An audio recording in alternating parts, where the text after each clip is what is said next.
വിശുദ്ധ ബൈബിളിൽ 34 പ്രാവശ്യം പരാമർശിക്കുന്ന സ്ഥലനാമമാണ് ബേർഷേബ. 7 പ്രത്യേകതകൾ.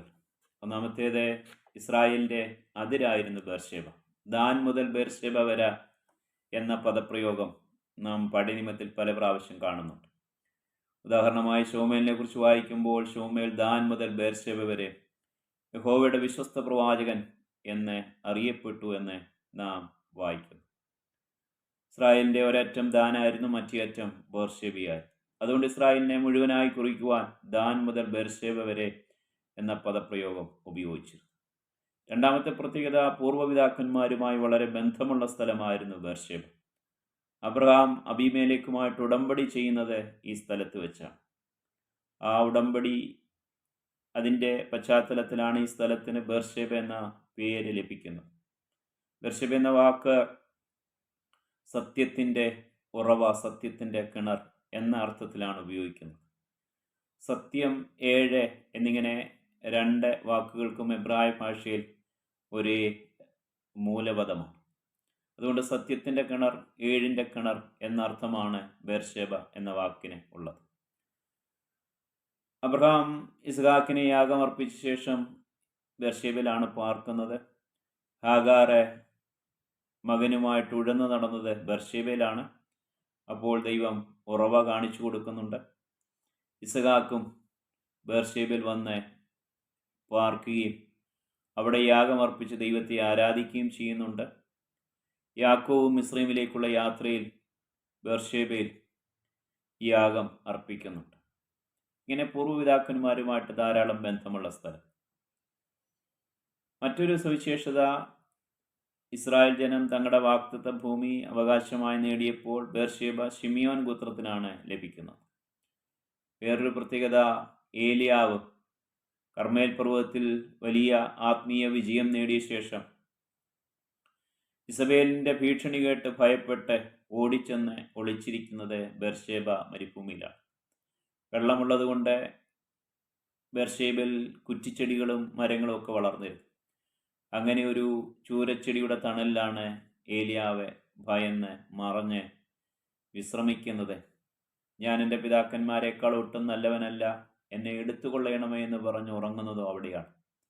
എന്നാൽ ദൈവം ദൂതനെ അയച്ച് ഏലിയാവിനെ ബലപ്പെടുത്തി സ്വർഗീയമായ ചൂടുള്ള അപ്പം നൽകി, വെള്ളം നൽകി ശക്തീകരിച്ചു.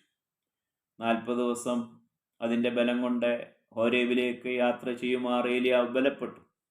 നാം ക്ഷീണിച്ചു പോകുമ്പോൾ, തളർന്നു പോകുമ്പോൾ ദൈവം നമ്മളെ ബലപ്പെടുത്തുന്ന ദൈവമാണ്. ശക്തീകരിക്കുകയും നവീകരിക്കുകയും ചെയ്യുന്ന ദൈവമാണ്. ശുശ്രൂഷയ്ക്കായി, ആത്മീയത്തിൽ മുന്നേറേണ്ടതിനായി വീണ്ടും നമ്മളെ ബഹുദൂരം സഞ്ചരിക്കുവാൻ പ്രാപ്തരാക്കുന്ന ദൈവമാണ് നമ്മുടെ ദൈവം. ആമോസിൻ്റെ കാലത്ത് ബേർഷേബ വിഗ്രഹാരാധനയിലേക്ക് വശീകരിക്കപ്പെട്ടു. ആമോസ് ആത്മീയ അധികാരത്തോട് ബേർഷേബയെ ശാസിക്കുന്നുണ്ട്. ബേർഷേബ ഇസ്രായേലിൻ്റെ അതിരാണ്. പൂർവ്വപിതാക്കന്മാരുമായി ധാരാളം ബന്ധമുള്ള സ്ഥലമാണ്. ഏലിയാവ് ഭയപ്പെട്ട് വിശ്രമിച്ച സ്ഥലമാണ്. ശിമിയോൻ ഗോത്രത്തിൻ്റെ അവകാശത്തിൽപ്പെട്ട സ്ഥലമാണ്. ബേർഷേബയെ സംബന്ധിച്ച് ഏറ്റവും പ്രധാനപ്പെട്ട പ്രത്യേകത സത്യത്തിൻ്റെ ഉറവ എന്ന വാക്കാണ്. പുതിയ നിയമത്തിൽ ഈ സ്ഥലനാമം അതുപോലെ പരാമർശിക്കുന്നില്ല.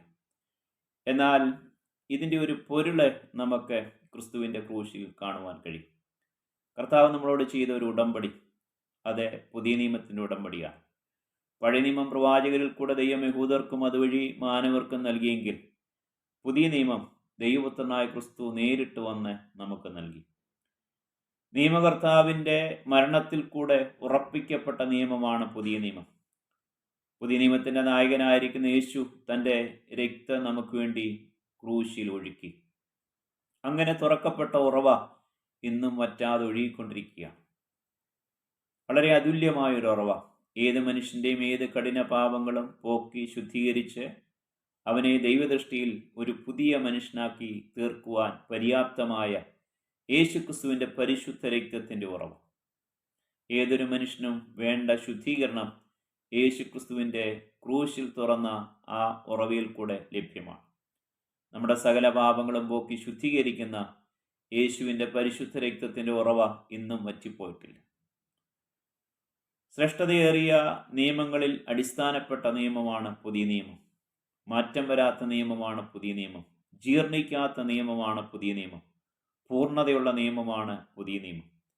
ആ പുതിയ നിയമത്തിൻ്റെ സ്ഥാപനത്തിനു വേണ്ടി യേശു തുറന്ന സത്യത്തിൻ്റെ ഉറവ, ഉടമ്പടിയുടെ ഉറവ, പരിശുദ്ധ രക്തത്തിൻ്റെ ഉറവ, ആ ഉറവയുടെ ഒരു നിഴലാണ് ബേർശേബ. കർത്താവ് നമുക്ക് വേണ്ടി തുറന്ന ആ ഉറവ, പറ്റാത്ത ഉറവ, ആ ഉറവയിൽ കൂടെ പാപത്തിൻ്റെ മോചനം പ്രാപിച്ച് രക്ഷയുടെ സന്തോഷത്തിലും രക്ഷയുടെ ഉറപ്പിലും ദൈവത്തെ ആരാധിക്കുവാൻ ദൈവം നമ്മളെ തിരഞ്ഞെടുത്തത് കൊണ്ട് എത്ര ദൈവത്തെ സ്തുതിക്കണം, എത്ര വിശുദ്ധിയോടെ കർത്താവിൻ്റെ വരവിനായി നാം ഒരുങ്ങണം.